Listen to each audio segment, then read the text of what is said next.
FSN Radio. It's all about what's next. Go to financialsurvivalnetwork.com and sign up for your free weekly newsletter. You'll also get 3 free reports. The Financial Survival Network. It's all about what's next.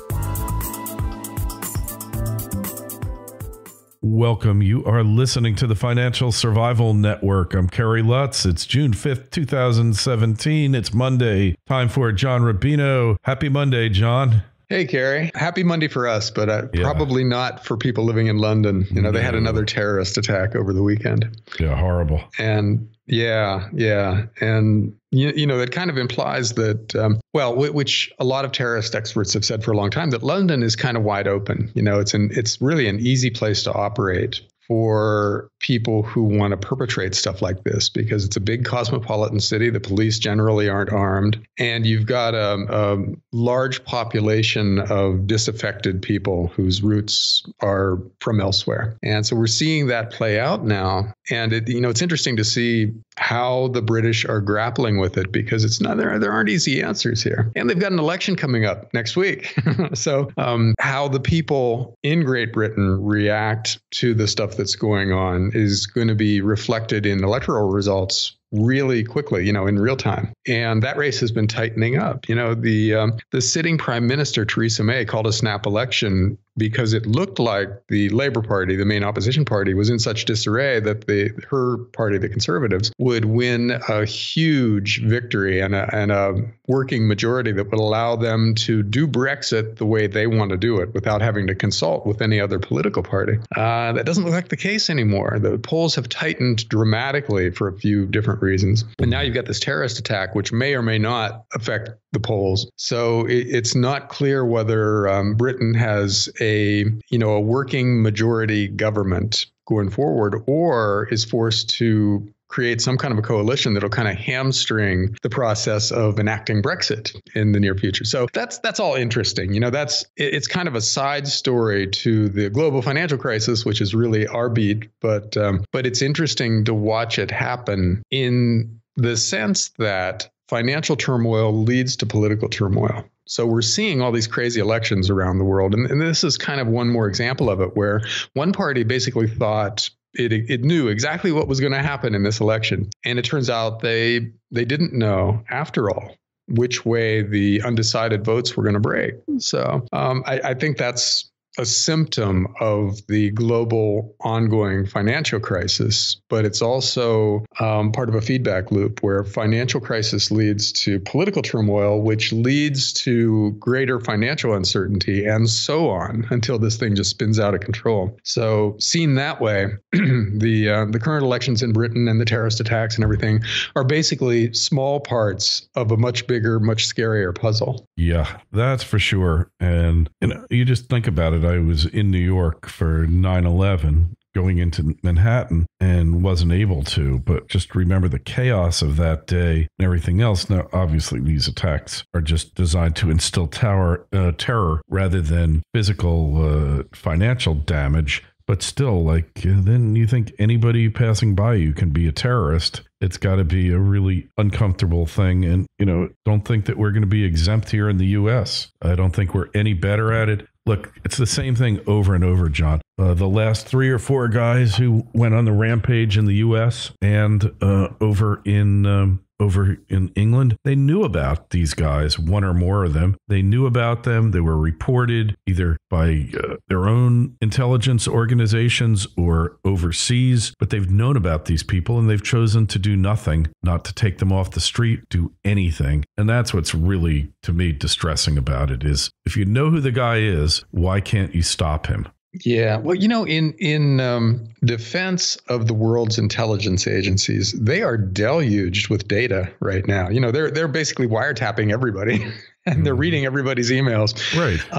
And they're presumably surveilling a lot of people. And, the result is this tidal wave of stuff that's coming in that no one human being can collate and make sense out of. And that no current artificial intelligence is able, obviously, since we're failing to do it, is able to make sense out of it either. So we're kind of stuck in a transitional period in terms of intelligence gathering, where we can gather a lot, but we can't make a lot of sense out of it. So stuff slips by, and then afterwards, people look at it and go, "Oh, well, look, this signal came in 3 weeks ago that pointed to this guy," but it's, I think, easier in retrospect to see stuff like that than it is in the moment. If you're a CIA analyst or an NSA guy sitting at a desk with a choice of 5 million different signals coming your way, data points, and your job is to make sense of it all, you're going to miss a lot of stuff. Which means that for, terrorist cells who are operating in a low-tech way, it's really easy to do a lot of the stuff that they do. If you're going to hop in a van and drive it into a crowded group of people, a party or a crowded city street or whatever, and you really haven't discussed it with anybody online, and you haven't posted your intentions on Facebook, how are they going to know? I mean, maybe they've been watching you, but they don't have enough information about you to pick you up yet. And you just go do this thing. And, that's the world that we live in now. They call it asymmetric warfare, where on one hand, you've got these powerful countries with these armies and nuclear weapons and jet planes and stuff like that. On the other side, you've got a guy sitting in a 1-bedroom apartment in downtown London with the car keys to a van, and that's right. Your enemy. And how do you catch somebody like that ahead of time? It's not easy. So I think we got to go back to the root cause of all this, which is the fact that the West has been meddling in the Middle East for 100 years. And until we just admit that we screwed up on a vast biblical scale, just about, and say we're sorry and leave, pull our soldiers out of the holy sites of the Muslim world, then there's always going to be stuff like this happening. And there's never going to be a way to stop it, short of a total police state, which is kind of the goal of terrorism, right? They want to create a new normal in their target countries in which the police are all powerful, the surveillance state is pervasive, and because of that, nobody trusts the government anymore. Yeah. And in turn, nobody trusts the financial system because it's run by a government that nobody trusts. And so you get a dictatorship and a depression at the same time. And they're well on their way to creating those kind of conditions. Not that we aren't doing it on our own too. We can't blame anybody else for our financial screw ups. That's strictly our own problem that dates back to going off the gold standard in 1971, and which has led inexorably to a point where the debts of the developed world are completely unmanageable and can only be dealt with via a depression that wipes out all the debt through default or borderline hyperinflation that devalues the currency to the point where we can pay off our existing debts. We can't get out from under this without these two kind of crisis scenarios playing out, one or the other, or one then the other, sequentially. And so terrorism feeds into that. Geopolitics feeds into that, but it's not the root cause of our financial problems.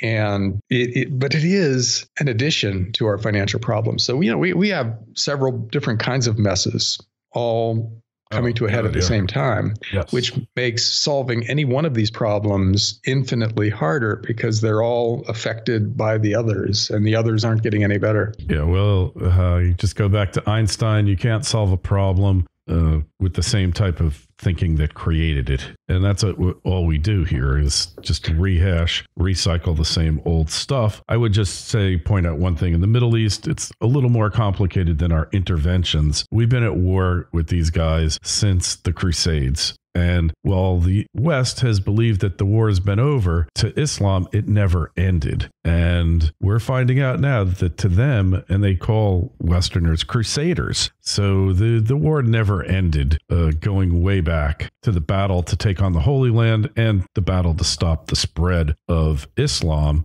in Europe, which took place in Italy, in Spain. I don't know what the solution is, but there's a definite difference in the way these religions look at things. And where we become more secular, it seems like they become more fundamental. And I don't know that the West's meddling in the Middle East really has had anything to do with that or not.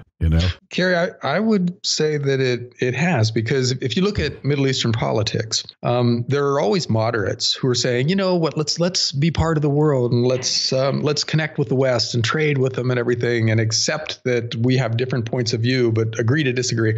Who we would get along with if they were in power and the countries were really run along the lines of their ideas. But the radicals who have good reason to be mad at the West have a more compelling argument in elections now. They say, look, these guys, they've been bombing us for 100 years. And before that were the Crusades, and they've got soldiers on our holy sites, and they overthrow our governments. Look what happened in the 1950s in Iran. They remember all this stuff. And that's a more compelling political argument in elections. Plus, the radicals are willing to kill their opponents. And I think the moderates are not. So it's way more dangerous to be a moderate politician than to be a radical one in a lot of these countries. So you end up with the Muslim Brotherhood winning elections. And a lot of that is fueled by the fact that they've got some legitimate complaints against the West. And if the moderates don't seem to be addressing those complaints, then the other guys win. And you see that over and over again. There's a revolution in a Muslim country, and then in the next election, Islamists win, And I think a big part of the reason for that is that we've given them the material to use in elections that tend to draw a lot of votes. So at a minimum, we could take away some of that fuel by just not being there. I'm totally with Ron Paul on this, where I think that the minute we stop interfering in these other countries, that a lot of the impetus for terrorism goes away. Not all of it, but some of it. And that's the starting point. And then from there, you see what happens, and then try to work it out. But, for us to, and plus I have kind of a personal stake in this, because I've got 2 draft age sons. And the idea that there's going to be some new big war in the Middle East where we're over fighting Iran or somebody that we don't understand and that we have no business fighting with to begin with, and they're going to take my kids and send them over there, that's completely unacceptable. I will ship them to Latin America or Canada in a heartbeat before I send them to Iran or Iraq or Afghanistan or any of these places where we have no business. Anyhow, sorry. You're not too far from Canada anyway, so yep.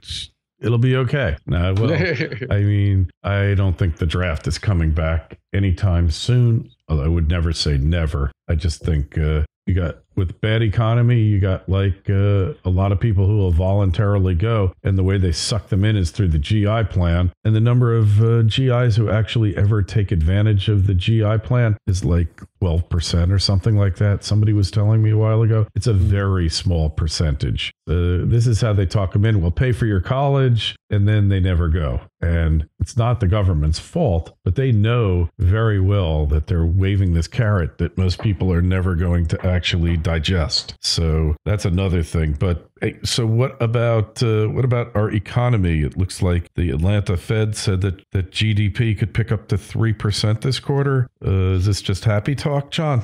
It's starting again, Kerry.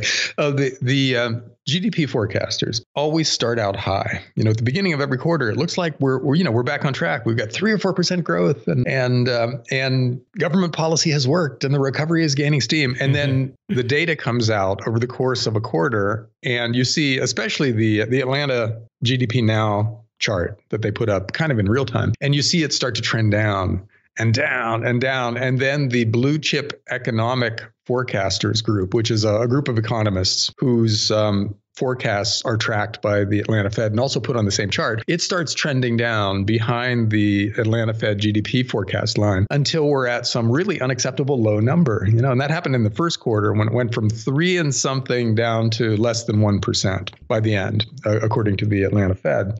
And we're heading in that same direction now. Now, if we don't generate, the reason this is important is if we're not growing at 3 or 4% a year, our debts relative to the size of the economy continue to get bigger. And that's the real number.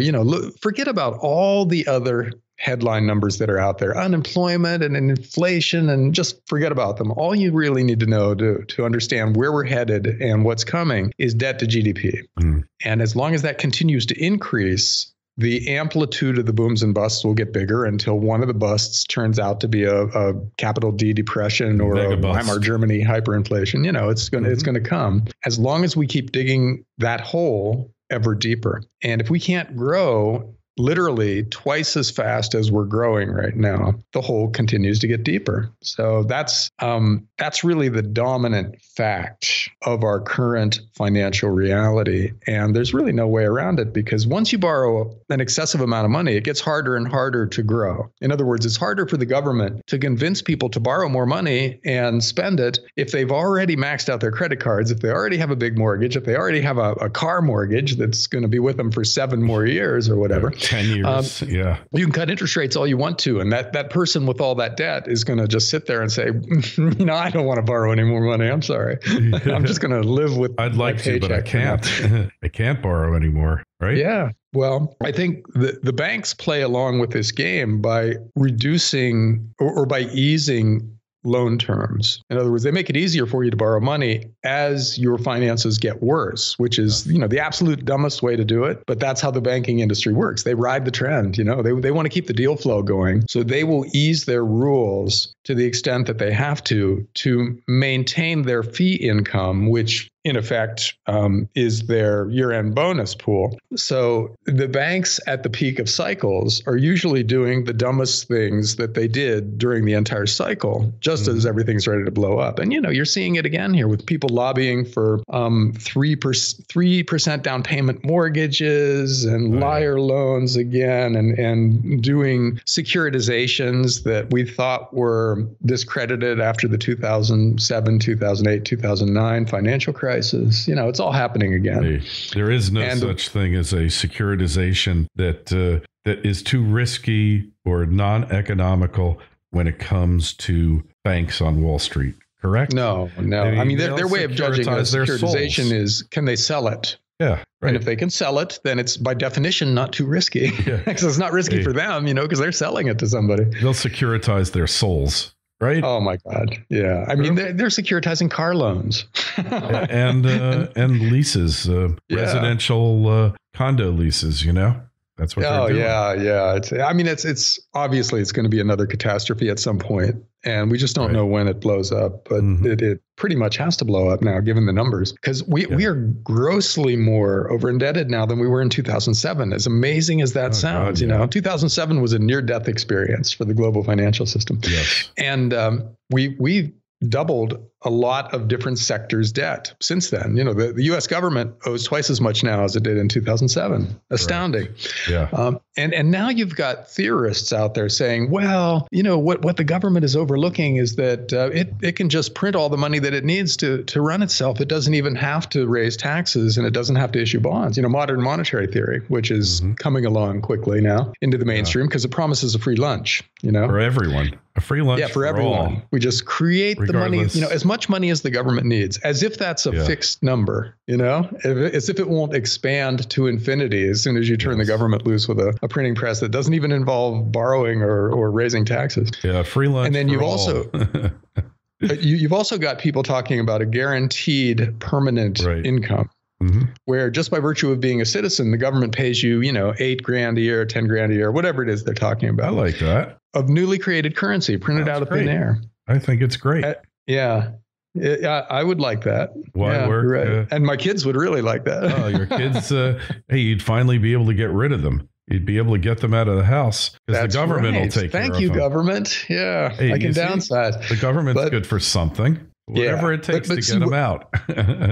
What these new theories seem to miss, and it's so obvious, I can't believe I even have to say it, is that you can control the supply of a currency by creating more currency, but you can't control its market value. Yes. So after a certain point, the supply-demand imbalance becomes so outrageous that the currency plunges in value. Right. And then everybody who's holding on to it loses all their money, and the financial system is thrown into turmoil. It's your basic currency crisis, which we've seen, 500 of in human history. And it always kind of sort of goes the same way, where you start to destroy the value of your currency, and that causes turmoil and political risk for the people in charge, who then impose really draconian capital controls and price controls, which sends the system spinning completely out of control, and then you get a collapse. Roman Empire. France did it twice in the 1700s. Germany in the 1920s. Many other countries since then. And we're doing it again. Only we're doing it on a global scale now with actually the Japanese central bank, the European Central Bank, and the People's Bank of China all increasing their balance sheets faster than the U.S. Fed, which is to say that they're all pumping more currency into the system than the U.S. is, even though we're guilty of pumping way too much currency into the system. These other countries are doing it on an even bigger scale than we are now. So it's a global problem, which is going to have a global solution, which will be painful for 5 billion out of the world's 7 billion people. This is going to be big when it comes because it's going to be everywhere. Going to be painful, correct. And it's going to happen. The English central bank, though, always managed to avoid hyperinflation, didn't they? Well, the British pound depreciated dramatically while while the British Empire was being unwound, and the pound was being devalued in order to further a lot of social goals. And they didn't have a hyperinflation, but but the pound is worth a lot less today than it was. Yes, but not hyper. At least in terms of gold and real estate and pretty much anything you want to buy with it. But Britain is one of the examples of a reasonably orderly unwinding of an empire. Usually it doesn't work that way. Usually it just spins apart and there's a revolution and chaos. But they basically allowed or allowed themselves to be forced out of their colonies and just contracted over a period of time. And it was a really tumultuous period of time involving, depreciating currency and strikes and, a lot of electoral turmoil and stuff like that. But they made it through intact. Thanks in large part to Margaret Thatcher, who kind of pulled them back from the brink in the 1980s. And thanks to the U.S. Thanks to the U.S., too. If the U.S. wasn't there to pick up the pieces, it would have been violent, right? It would have been really nasty. Well, yeah. Post-World War II, the U.S. was a stabilizing force for Europe. In other words, we kind of picked up the defense bill for those guys and did most of the heavy lifting versus the Soviet Union, which could have just swept across Europe if they wanted to. They had plenty of tanks after World War II to allow them to end up, in France, sitting across the English Channel from Britain in a matter of days, if that's what they wanted to do. And they who knows, they might have done it if the U.S. wasn't standing in their way. And that's continued to this day. We're paying a much bigger part of our GDP for our military than European countries are. Hey, and that's one of the things that it's interesting. Trump is getting a lot of criticism for calling NATO names and demanding that we be paid back for defending them. But they promised they would spend 2% of GDP, which is way less than we spend, by the way. We spend like 5, I think. But yeah. Yeah. And they never did it, and so a U.S. president is totally justified in asking for them to live up to the original agreement, in which we promised to do most of the work, but they had to do some of the work. They had to do something. And they didn't. They've done nothing. Hey, so that brings us to the Paris Accord, the climate accord. So it was a non-binding, feel-goodistic piece of whatever. It was never going to have any effect on climate change. If there is climate change, it wasn't going to have any effect on it. But there was a fund created to support green projects around the world, not in the United States, but around the world. And do you know how much the U.S. Contributed to it, John?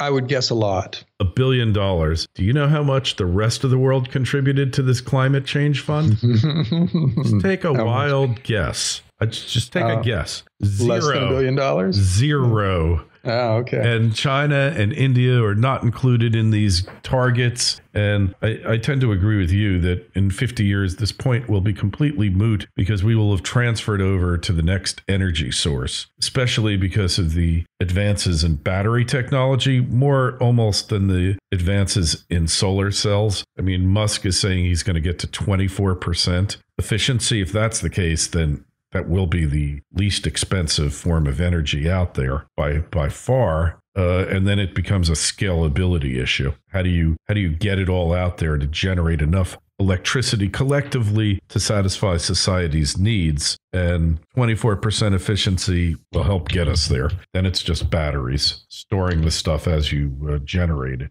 But yeah, so we contributed the country $1 billion and nobody else put a penny in it. And it's a bad thing because we withdrew from this thing. Why?